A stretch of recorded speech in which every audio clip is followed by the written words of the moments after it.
Mauvaise nouvelle pour les usagers des RER B et C. Ce matin à Massy, les portes de la gare étaient totalement closes dès 10 h. Avant cela, moins de 20% des RER B circulaient, pas plus d'un train sur deux sur la ligne C. Je suis montée jusqu'à la gare du Nord. Là-haut, j'avais pas de RER pour aller à la fac, donc je suis redescendue en métro. Et il y avait un dernier RER pour rentrer à Massy à 10 h. Et là, maintenant, tout est fermé et on n'a pas beaucoup de nouvelles. Des couloirs vides, des quais désertés, certains usagers se rabattent sur les bus. 3 sur 4 roulaient en moyenne.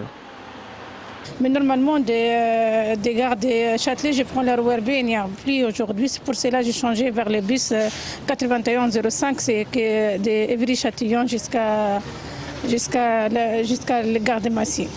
Côté SNCF, même constat, peu de trains circulent, 2 sur 5 en moyenne, mais beaucoup avaient consulté les prévisions de trafic sur Internet.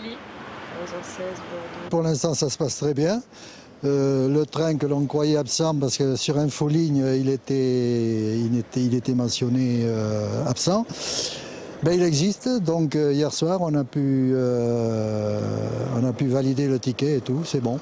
Beaucoup de perturbations donc, mais des usagers assez conciliants.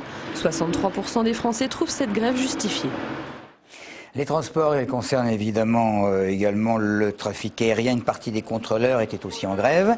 Selon la Direction générale de l'aviation civile, 75% des vols auraient été assurés à Orly. Les annulations pénalisant en particulier les cours et évidemment les moyens courriers. Je pars à Barcelone et j'étais honnêtement pas du tout au courant qu'il y avait grève. Donc je viens juste d'arriver et ça m'a l'air d'être normal. Je vais à Agadir et mon vol a été modifié une première fois, modifié une deuxième fois et là je viens d'apprendre qu'il a été annulé et reporté ce soir à 23 h. Je vais rester calme, mais je suis un peu énervé quand même. Pas après les grévistes, mais après le fonctionnement, quoi. C'est vraiment un bordel pas possible.